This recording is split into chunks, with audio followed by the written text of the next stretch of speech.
Morning. We are reading The Last Vampire, Black Blood. This is in the chilling sequel to The Last Vampire. Alyssa Pern. Oh no, I forgot to set it up. Whoops.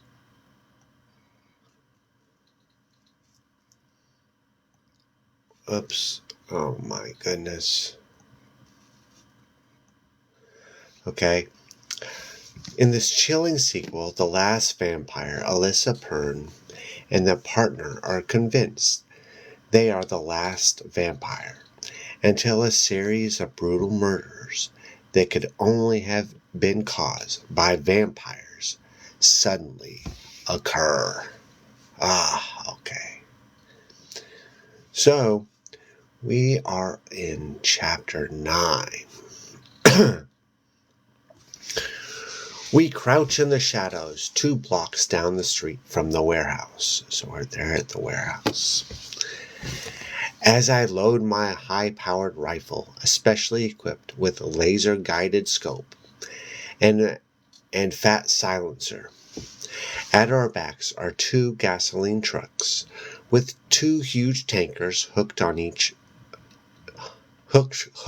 onto each one. We didn't even have to go to a refinery to steal them. Leaving the ghetto, we just spotted the blasted things heading toward the freeway. I accidentally pulled in front of one and got my car slightly damaged. Both drivers climbed out. I started screaming at them. How dare you ruin my brand new car? I just bought it, man. You're gonna pay big time. Then I smacked their heads together and took their keys. I figured they should be waking up soon.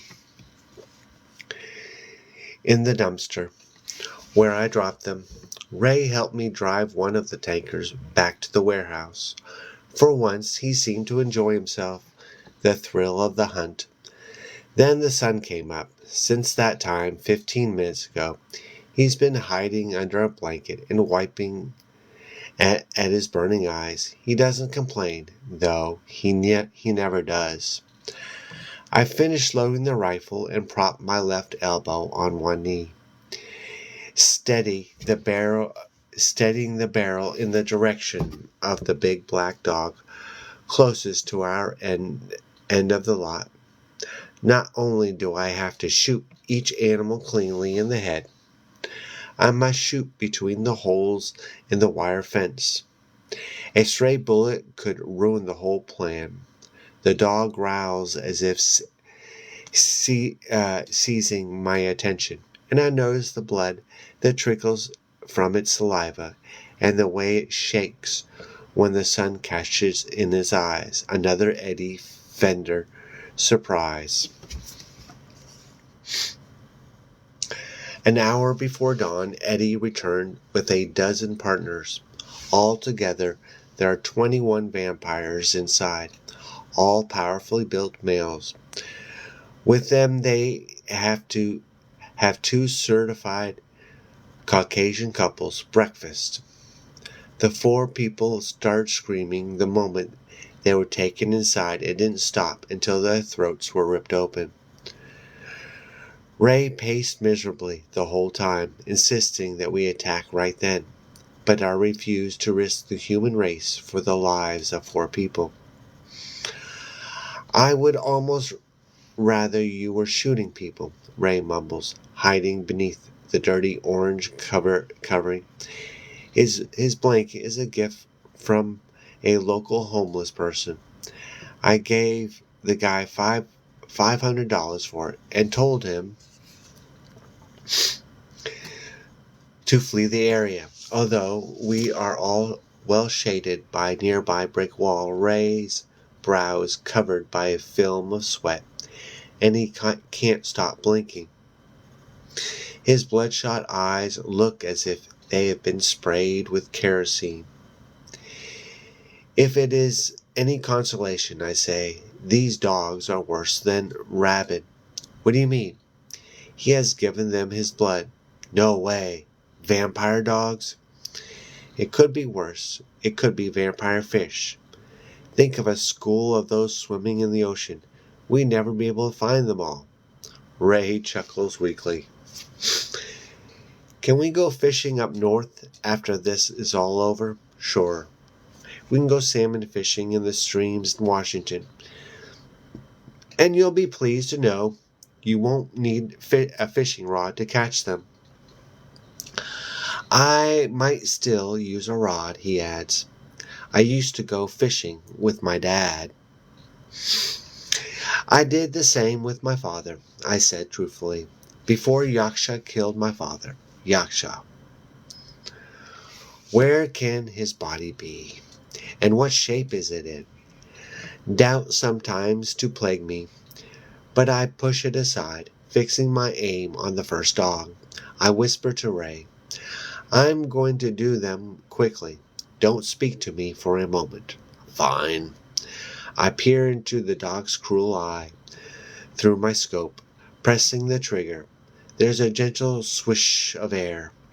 My caliber is small, nevertheless. The top of the dog's head comes off. Silently it topples over. Its partners hardly notice, but they will soon enough. They will smell the blood, and being infected with Eddie's blood, they may go crazy. But I don't give them the chance. Scarcely pausing between shots, I move from one beast to the next, killing all 9 in less than a minute. I set the rifle down and pick up my wire cutters. Stay here until I return, I say. Then be ready to move.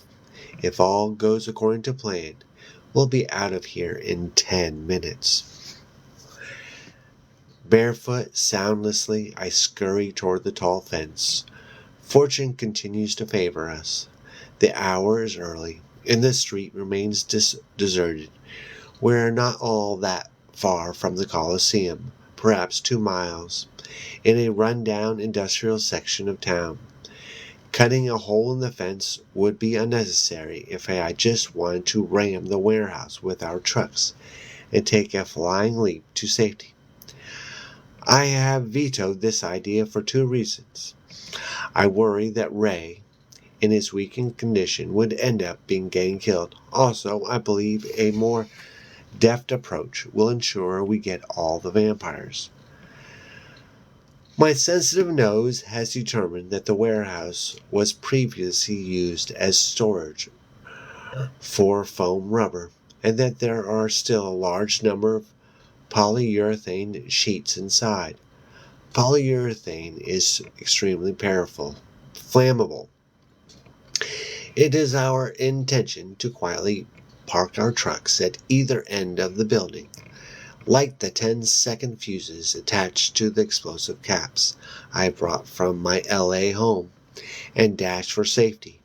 The occupants will be caught between 2 crushing waves of expanding flame.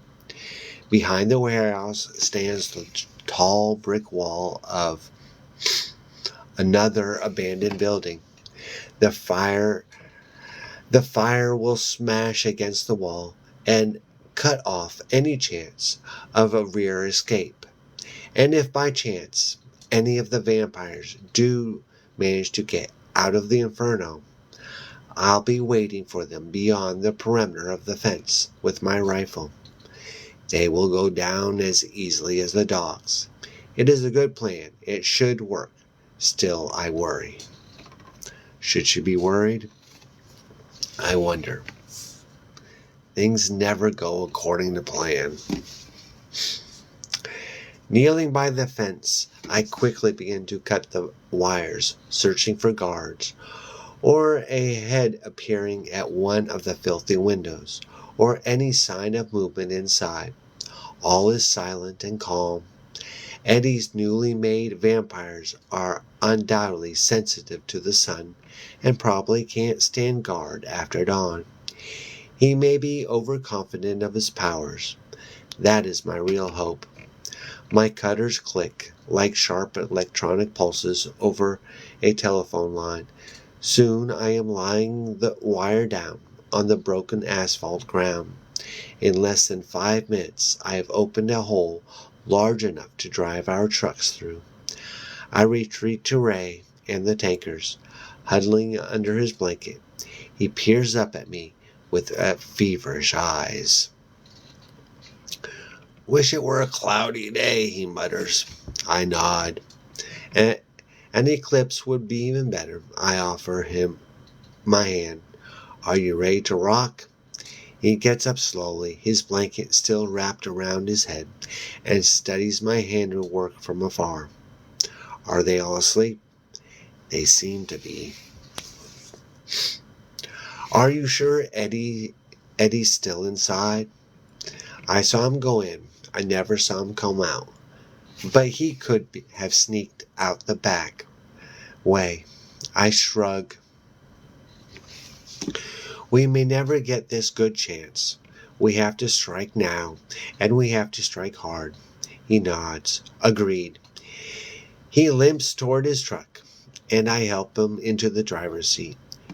You know, Sita, I don't have a license to drive this big rig. What we're you doing is against the law. There are human laws, and there are God's laws. We not may be the most lovable creatures in creation, but we are doing the best we can. He studies me seriously, his entire face now flushed, red-soaked in sweat. Is that true? Is there anything good we can give to the world? I hug him. If we can stop these creatures, our being here will have been justified 1,000 times over. I kiss him. I'm sorry I let the girl die. He wraps his arm around me. It wasn't your fault. I'm sorry I killed your father. Sita, he holds me at arm's length. You're 5,000 years old. You're 5,000 years old. You have too much history. You have to learn to live in the present. I smile, feeling like a foolish child. It is not a bad feeling, despite all I have seen and done. He is the wise one. Reaching up, I brush his hair aside, out of his eyes, and then all at once, I am kissing him again. You do remind me of Rama, I whisper in his ear, so much that you must be him. Promise me, Ray, and I will promise you, we will stay together. Always. Now, you think that's going to happen? He doesn't answer right away, and I pull back slightly to see what is the matter. He has dropped his blanket and is staring in the direction of the sun, although not directly, since we are still in the shade. But I would think the move would just hurt his eyes more. The sky is so blue, he says thoughtfully. So vast. He turns back to me and chuckles softly. We're like those vampire fish lost in that ocean. I frown. Ray? I was just thinking of Krishna. He squeezes my hands. I promise our love will survive. He glances at the warehouse. You want me to go to the south side? Yes, to the left. Follow me in. Stay close. Drive up with your door slightly ajar. Don't let it bang. Kill the engine as you pass the gate and coast in. Park as close as you can to the building. Don't close your door when you get out. As soon as you can, light the fuse and run. I will hear it burning and light mine. If they try to escape, I will cut them down. We will meet here when it's over. Then we can go fishing. I pause, wanting to add something else, but knowing what it is. Be careful, Ray. You too, Sita. He touches his heart. Love you. I touch mine. The pain is back. It's hard to breathe. Maybe it's a sign from God. Love you, I say. We cruise toward the warehouse, me first. The hole in the gate easily accommodates the tankers. The head of a dead dog flattens at the front wheel of the... Okay, this is not supposed to be funny. The head of the dog flattens as the front wheel of the rig rolls over it. Turning off the engine, I allow my momentum to carry me toward the rear of the building. My maneuver is trickier than his, and for that reason I have chosen it. I have to swing around the side of the building rather than slide straight in. But there are few human devices I'm not a master of, and I have drunk the blood of so many long-distance truckers over the years that one could say the skill is deep in my veins. I complete the turn smoothly, and park and climb out. My two tankers stand less than 5 feet from the wall of the building. Out of the corner of my eye, I notice an ice cream truck parked down the block. Okay, this is a hint. Everywhere Eddie Fender is an ice cream truck. Something or someone has to be kept cold. I wonder what it is. Still, all is calm, all is quiet, even to my acute hearing. Ray's truck on the far side of the building has also halted. I hear him climb out of his rig and walk toward the rear of the tanks where I have set the fuse. Yet, I hear him stop in mid-stride. I don't hear the fuse burning. I count my heartbeats and wait for him to complete his task, but all is quiet. The fuse stays unlit. My heart begins to pound. My rifle over my shoulder, I walk toward the rear of my truck, moving in Ray's direction. Something is wrong. I fear I cannot ignite my tankers without knowing what the problem is. Yet I can't not explode my gasoline from a distance. At least not easily. A bullet may or may not accomplish the feat. Yet I cannot check on Ray without leaving the fuel. It is a paradox. Once again, my whole life is. After a moment to consider, I reach out and unscrew the cap at the bottom of the rear tanker. The gasoline gushes out. The warehouse rests on an incline, my end higher than Ray's. Stepping around the corner of the building, volatile fuel follows me in a bubbling stream, soaking my bare feet. I fear the fumes will alert whoever is inside. You feel I have no choice. The gasoline runs ahead of me, down toward the other truck. Our bombs will become one. Now I see Ray's truck, but I do not see him, nor his feet standing behind one of the tankers. Moving slowly, my rifle at the ready, I let my hearing precede me. Inside the building, the status remains. 21 vampires sleeping peacefully, their bellies full, their dreams dripping red. There is someone behind the truck, however. 2 people, maybe. 2 vampires, maybe. Faintly, I hear their breathing. One is calm and easy, the other gasping, struggling, perhaps against a hand clamped over his mouth. In an instant, I know what has happened. Eddie was lying in wait for us. He has caught Ray and is holding him hostage in the passenger side of the rig, standing on the steep step that leads up into the cab. Eddie is waiting for me to come for Ray, to poke my head out. Then he will pounce. I have made the mistake I swore I would not make. I have underestimated my enemy. It was all a setup. Eddie wanted to trap me, yet I do not panic. I don't have the time, and the day may yet be saved.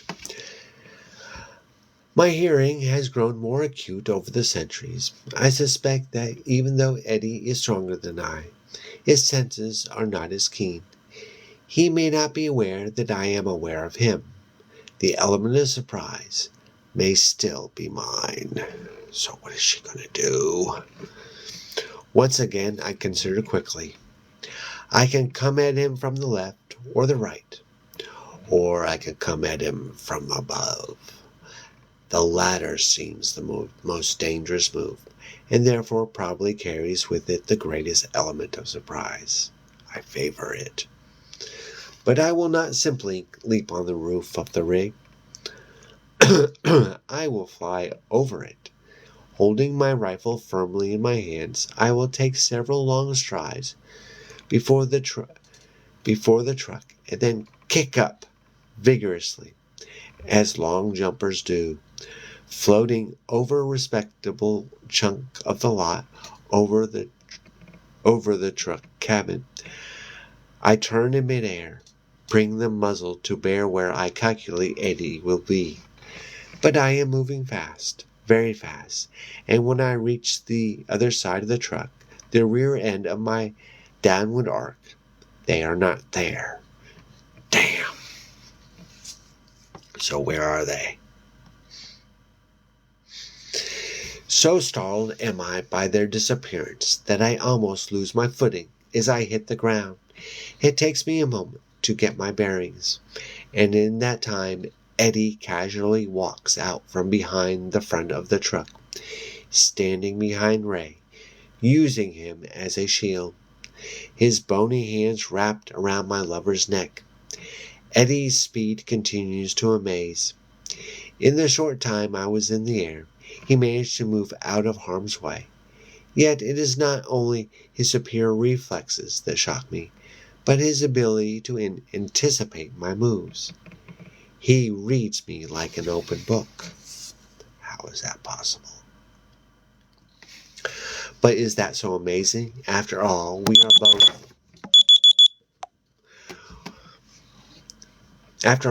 both predators. He shakes Ray to let me know his grip is deadly. For his part, Ray appears calm. He believes I will save him. I wish I shared his belief. Eddie grins. Hello, Sita. So we meet again. Yaksha must be alive for him to know my name. Yet I cannot believe Yaksha would betray me to this monster, even though we have been mortal enemies. Keeping my gun level and circling slowly, I study Eddie's expression. He appears to be more sedate than the previous night, slightly weary. Absorbing 6 bullets must have taken something out of him. Yet his eyes remain chilling. I wonder about his mother, his upbringing, what it takes to create a man who watches snuff films for pleasure. I understand that he has always felt an outcast, and that he spent the majority of his lonely nights imagining what he would do if he had unlimited power. Then it just fell into his lap, like a gift from God. There is a bit of the fanatic in his eyes. He believes he is on a holy mission and has elected himself the main deity. That disturbs me even more. A prophet is more dangerous than a criminal. At least a criminal's needs are simple. A prophet requires constant stimulation. The false ones, at least. Eddie has not killed Ray yet because he wants to play with us. This is all right, I decide. I know many games. The sun bothers Eddie, but he can bear it. He squints. Hello, Eddie, I say pleasantly. You look well.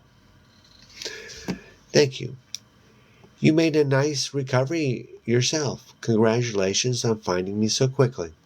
I thought it would take you at least a week to locate the warehouse, he adds. How did you find me?" His voice is a strange brew, crafty and eager, easy and sick. There's no depth to his tone, however, and I wonder if he is susceptible to my gentle words.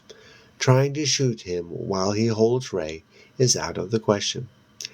At any one instant, he barely shows an inch of himself. I knew I was in the area because he was waiting to ambush us, but his remarks show that he does not know I visited his mother, or how I probed his past. "You have a unique trail," I say softly. "I just had to follow the red brick road." Thought it was the yellow brick road. All right. He is amused and annoyed. He is a pile of contradictions. I see. He shakes Ray hard, and my lover gasps. "Answer my question," he orders. "What will you give me in return?"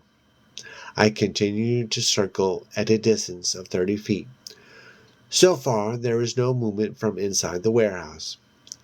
I do not believe he has an accomplice who can help him. The gasoline from my draining tanker puddles nearby, although none of us is standing directly in it. Once again, I try to plant my words in his mind, but the ground there is not fertile. "I will let your boyfriend live," Eddie says. "Why don't we do this? Let my friend go, and I will answer all your questions. I will even set aside this shiny new gun." "Set it aside first, and I will consider your suggestion," Eddie replies. My voice has yet to affect his mind. Still, I continue to try. It is clear we don't trust each other. We can remain a stalemate for a long time. Neither of us wants that. Let me offer you something in exchange for my friend's release. You're a newborn vampire. I am very old. There are many secrets to using my powers that I could teach you. Alone, it would take you several centuries to discover those secrets. To be what you want to be, you need me. But how do I know you will give me these secrets?" he asks. "How do I know that the moment I release your friend, you won't open fire on me?" "Because I need you." I lie, but persuasively. "Your blood is more powerful than my own. We can have an even exchange, your power for my knowledge." Eddie considers. "Give me an example of one of your secrets."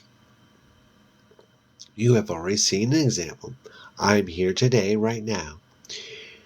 You do not know how I got here so quickly. A secret led me to you. I can give you that secret and others, if you will release my friend."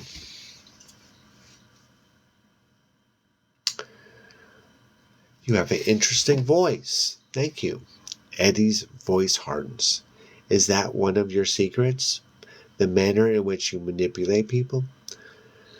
The question stuns me. He misses nothing. And if that is the case, he is not going to release Ray because he must know I will kill him. I consider a dangerous alternative. "I manipulate mortals like puppets," I reply. "It is not so easy to manipulate powerful vampires, but weaker ones, like many of your followers, I could show you how to control them. You know, Eddie, the more you make, the more they make, and the less control you will have." I don't believe that. "You will. Listen to me with an open mind. This is a rare opportunity for you.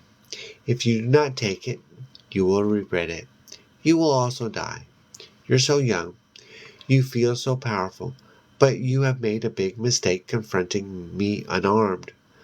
This rifle can fire many bullets before having to be reloaded.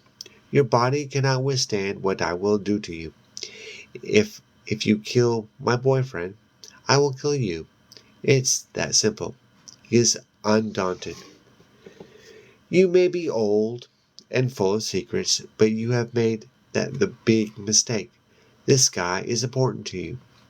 I have his life in my hands. If you do not put down your rifle, I will kill him. His grip tightens suddenly. Ray is unable to breathe. Put it down now. You dare to threaten me, punk? I raise my rifle and point it to Ray's chest. Release him now. Eddie remains determined. Did they play poker thousands of years ago? I don't think so. You don't know how to bluff. Put it down, I say. Your friend is already turning blue. Blue is better than red, I reply. But a little red does not frighten me. I'm going to shoot now unless you do as I say. This is a sniper rifle. The bullets leave the barrel at high velocity. I'm going to shoot my friend in the chest, through one of his lungs, and that same bullet will probably go into one of your lungs. You will have trouble holding on to my friend with a hole in such a vital spot. True, you will start to heal immediately. But before you do, I will put another bullet in my friend and in you. How many bullets do you think you can take before you have to let go? How many bullets can you take before you die? I pause. I don't make many mistakes, Eddie. My audacity shakes him.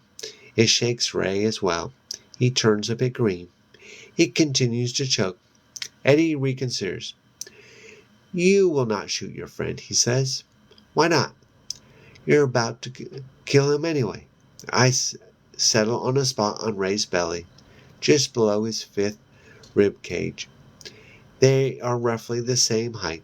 The wound should be identical, less serious than holes in the lungs. I'm going to count to 3. 1, 2. Wait, Eddie says quickly. I'll make you a counter-proposal. I keep my aim fast, yes. I will tell you where your other friend is, as a sign of good faith, and you will allow me to leave with your boyfriend as far as the other end of the warehouse. There I will release him. He's lying. He will break Ray's neck as soon as he puts some distance between us. First tell me where Yaksha is. Then I will consider your proposal. Eddie snorts. You are one cunning bitch. Thank you. Where is Yaksha? He's not far. I tire of this. I put 4 pounds on a 5-pound trigger. Ray, I said gently, after I shoot, I want you to fight to shake free. He will try to hold on to you, of course, but remember, he will be bleeding as badly as you are. And even though he is stronger than both of us, he is alone. Even if I have to put 2 or 3 bullets in you, I promise you will not die. My tone becomes bitter. But you, Eddie, will die screaming, like those people you tortured last night.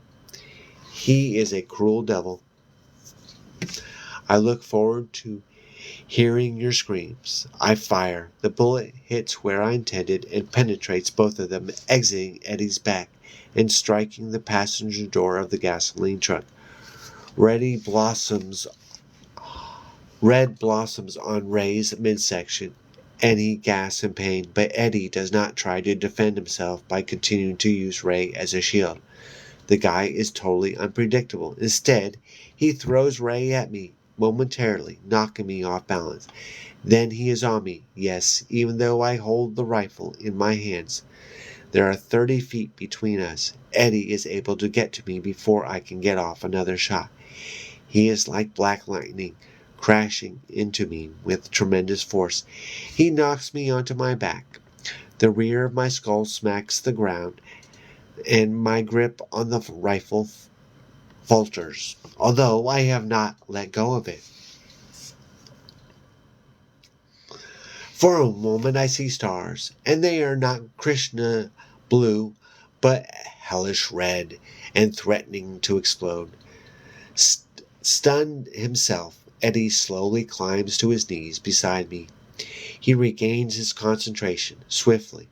However, his eyes focus on the rifle, the only thing that gives me an advantage over him.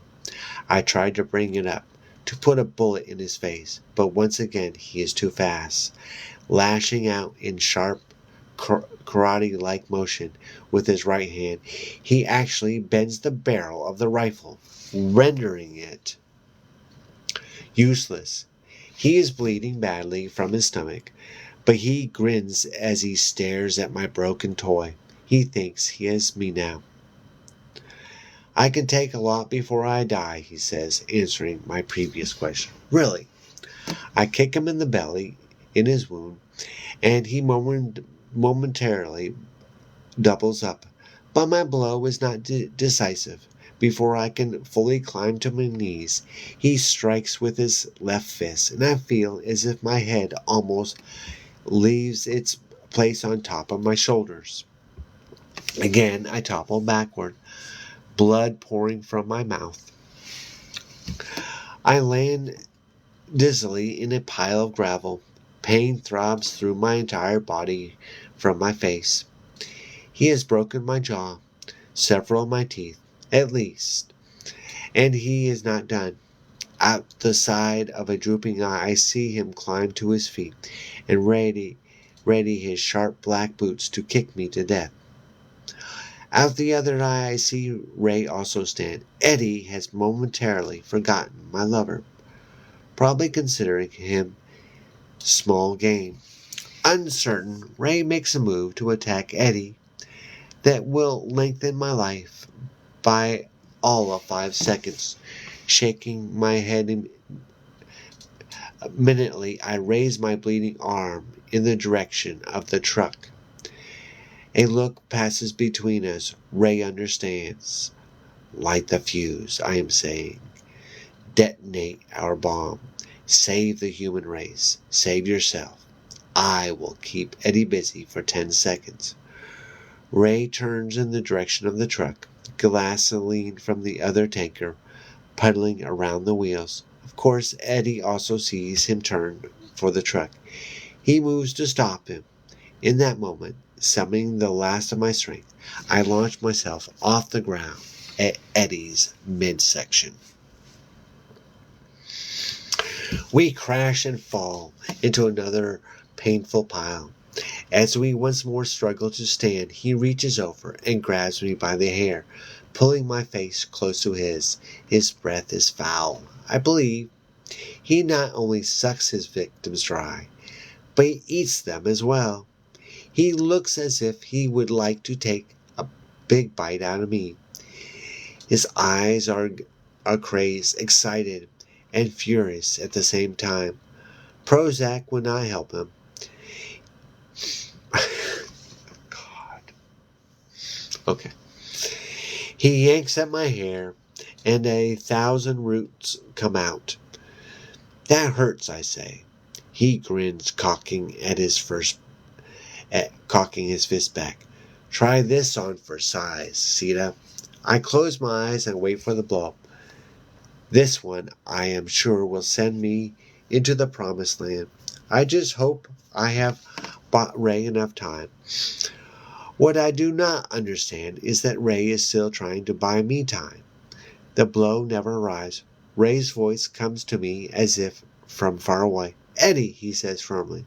I open my eyes. Eddie and I both look over and discover that rather than follow my last instruction and light the fuse, Ray has chosen to punch a hole in the tanker with his fists. The gasoline pours out beside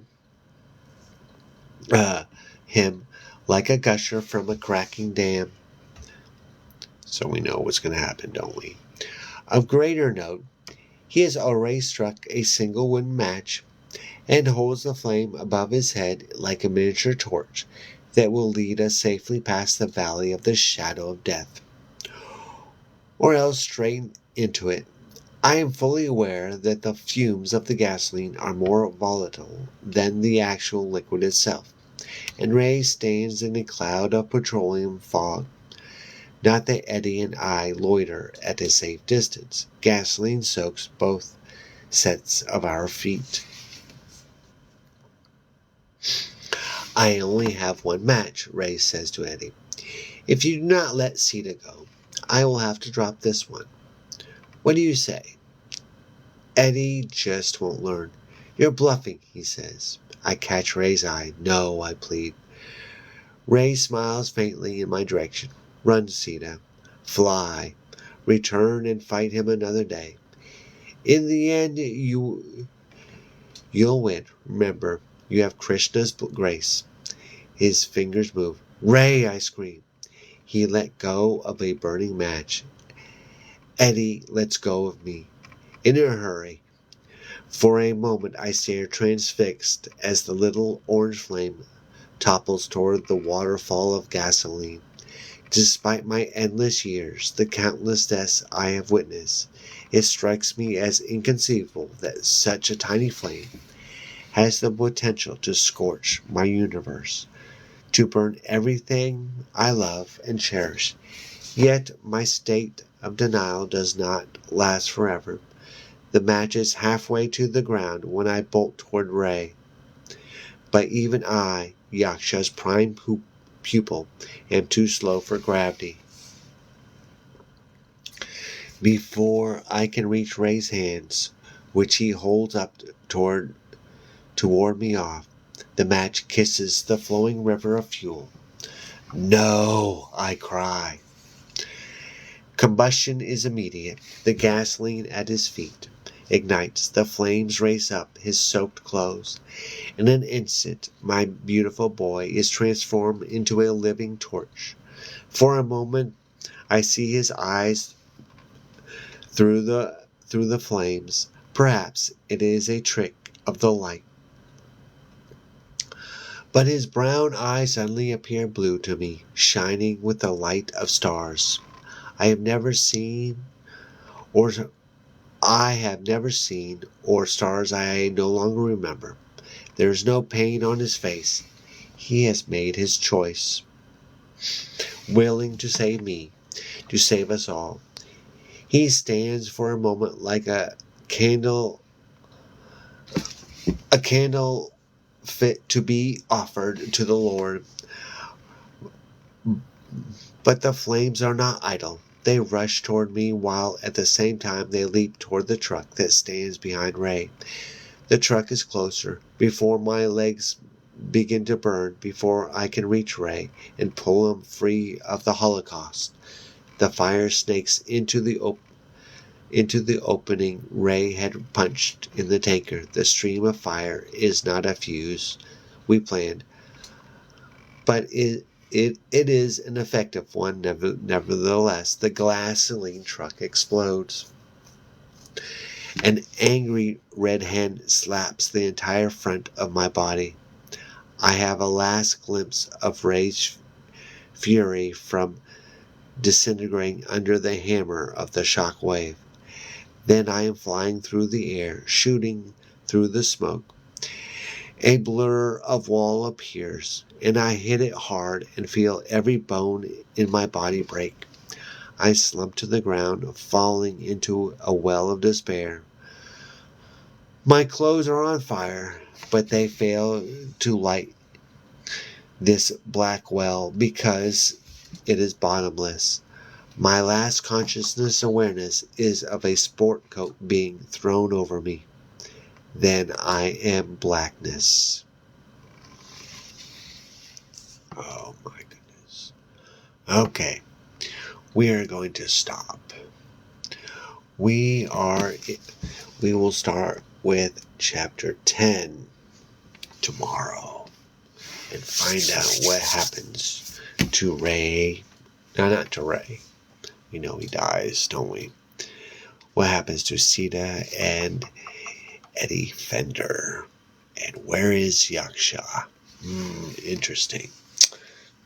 Now, for a little self-promotion. I am the author of Vampire Juice, a YA mystery adventure with plenty of laughs as teen romance and, of course, vampires. It is spooky and creepy, like Fear Street and Are You Afraid of the Dark? And a little bit of The Lost Boys. And here's the short blurb. Amanda and Sean stumble upon a mysterious can of juice while searching for Halloween costumes at a local store. Despite being kicked out by the sales clerk, they become obsessed with uncovering the truth behind the strange drink.